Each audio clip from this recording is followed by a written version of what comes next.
Hello students, good morning. हम लोग पढ़ रहे थे क्लास 9 का पहला चैप्टर जिसका नाम था हमारे आसपास के पदार्थ, और ये चैप्टर केमिस्ट्री का है। और उसमें हमने पिछले वीडियो में बहुत सारे क्वेश्चन भी किए थे, और इसके पहले वीडियो में हमने कारण बताए, प्रश्न था कारण बताए, जिसमें था कि गैस पूरी तरह उस बर्तन को भर देती है जिस बर्तन में हम उसको रखते हैं, और दूसरा था कि गैस बर्तन की दीवारों पर दबाव डालती है। और आइए इसमें का सी नंबर कह रहा है कि लकड़ी की मेज ठोस कहलाती है।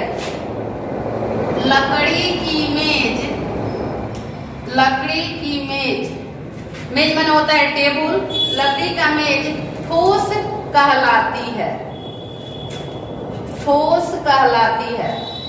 आखिर यह किस कारण, क्योंकि कारण ही ना बताना है, आखिर यह किस कारण की वजह से ठोस कहलाती है। तो आइए इसके उत्तर के बारे में हम लोग जानते हैं। इसका उत्तर है कि लकड़ी का मेज का निश्चित आकार, लकड़ी की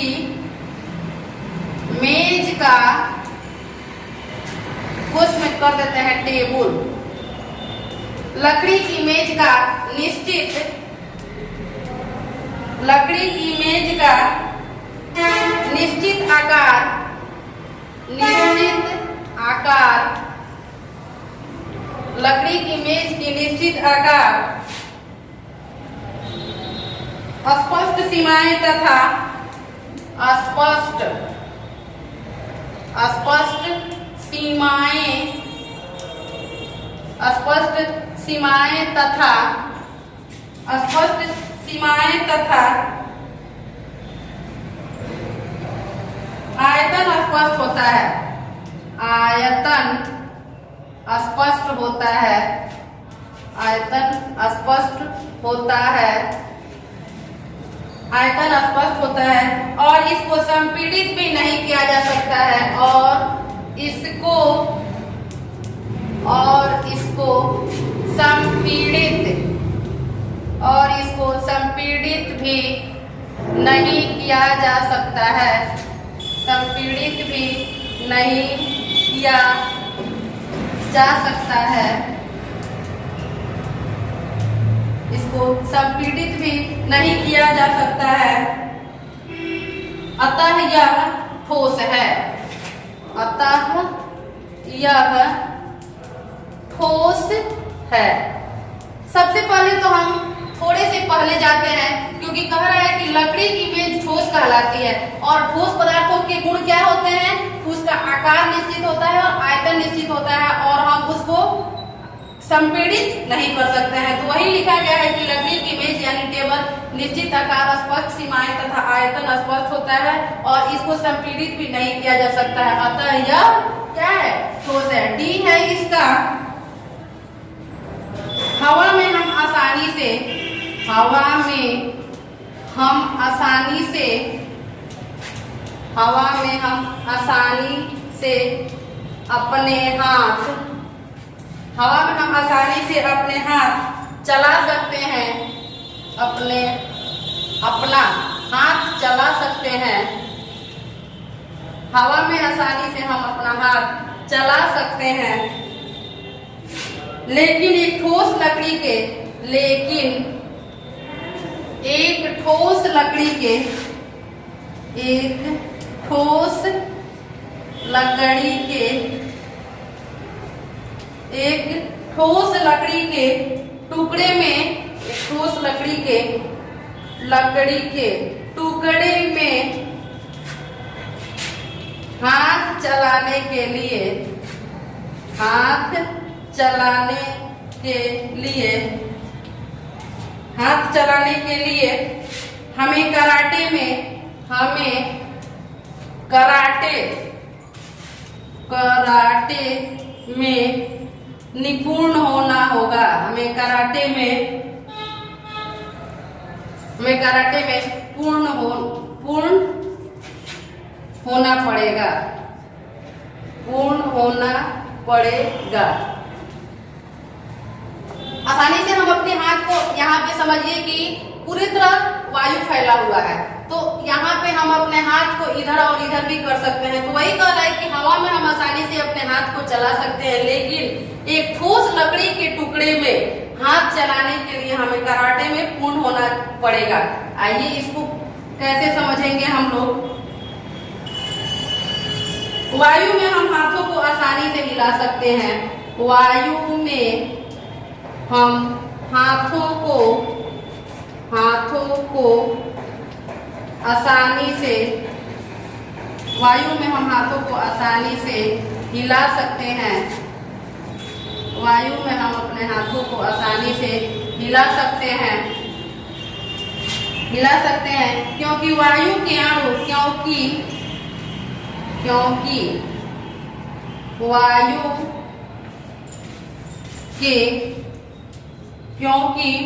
वायु के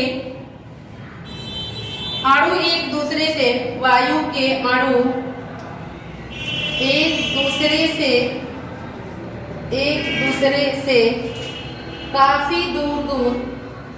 काफी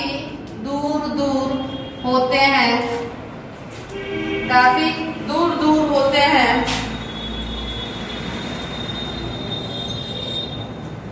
गैस में ठोसों की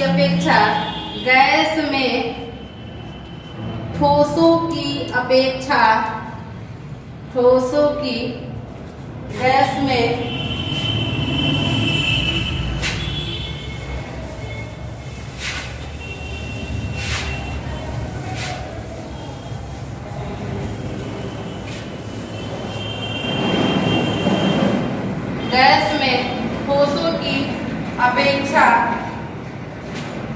की अपेक्षा घनत्व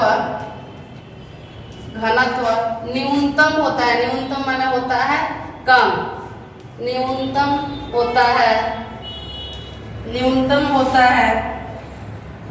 परंतु ठोसों में जैसे लकड़ी के गुटके या ठोसों या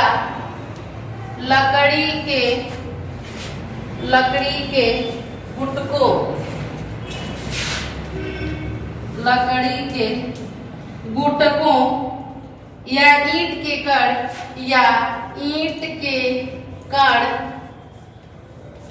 कण बिल्कुल सटे रहते हैं। ईंट के कण बिल्कुल सटे रहते हैं, बिल्कुल सटे रहते हैं। इसका घनत्व अधिक और आयतन न्यूनतम होता है।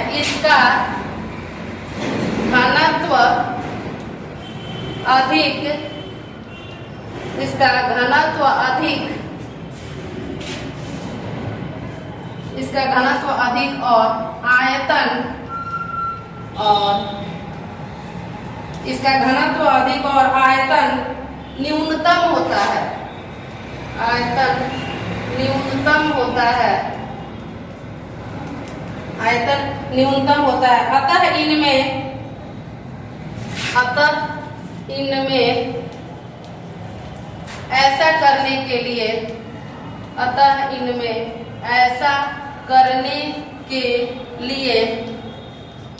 अतः इनमें ऐसा करने के लिए कराटे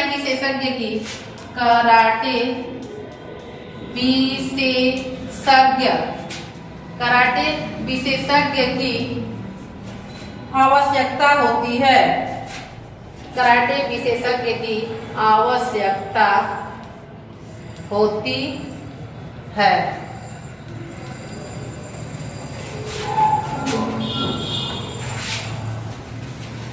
इसके बाद हम एक और क्वेश्चन कराते हैं। आइए वह क्वेश्चन देखते हैं क्या है।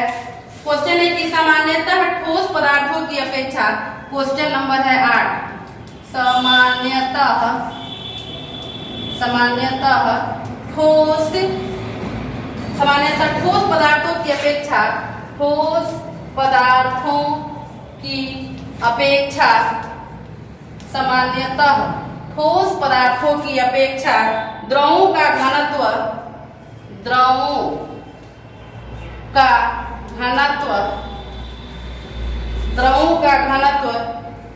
कम होता है। द्रवों का घनत्व कम होता है। लेकिन आपने बर्फ के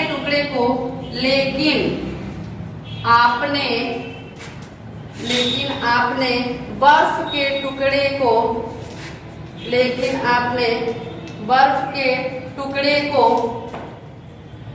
पानी में तैरते देखा होगा। पानी में तैरते देखा होगा। पानी में तैरते देखा होगा। पता लगाइए ऐसा क्यों होता है। पता लगाइए ऐसा क्यों होता है। पता लगाइए ऐसा क्यों होता है। आइए हम लोग पता लगाते हैं। आपने भी देखा होगा कि जिस पानी से हम बर्फ बनाते हैं, उसी बर्फ को यदि हम पानी में डाल देते हैं तो वह बर्फ का टुकड़ा क्या हो जाएगा, पानी के ऊपर तैरने लगता है। और आखिर ऐसा किस कारण से होता है, आइए हम लोग उसके बारे में जानते हैं। जब पानी से बर्फ बनती है, जब पानी से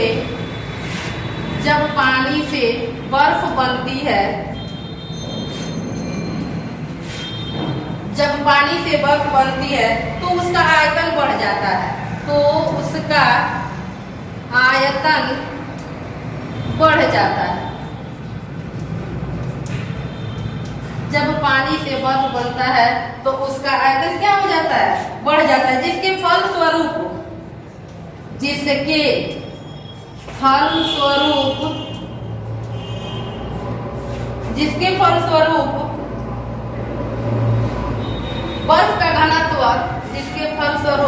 बर्फ का घनत्व पानी के घनत्व से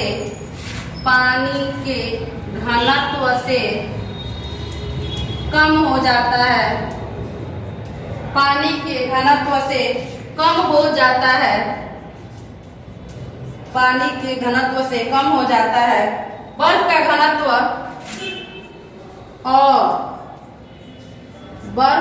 घनत्व और बर्फ का घनत्व पानी के घनत्व से कम होने के कारण ही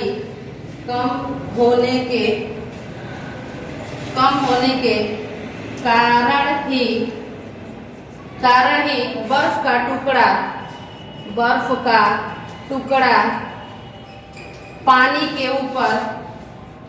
पानी के ऊपर तैरने लगता है।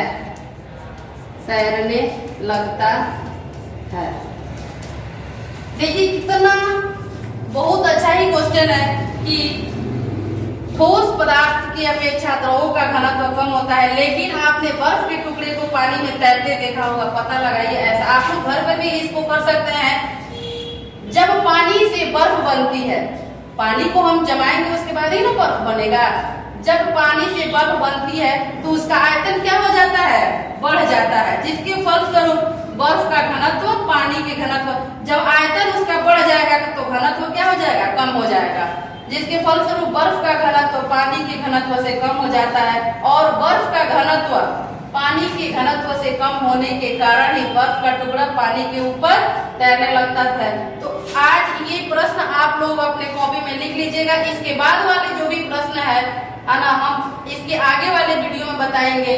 तब तक आप लोग घर पर ही रहिए, सुरक्षित रहिए और अपनी पढ़ाई करते रहिए। धन्यवाद।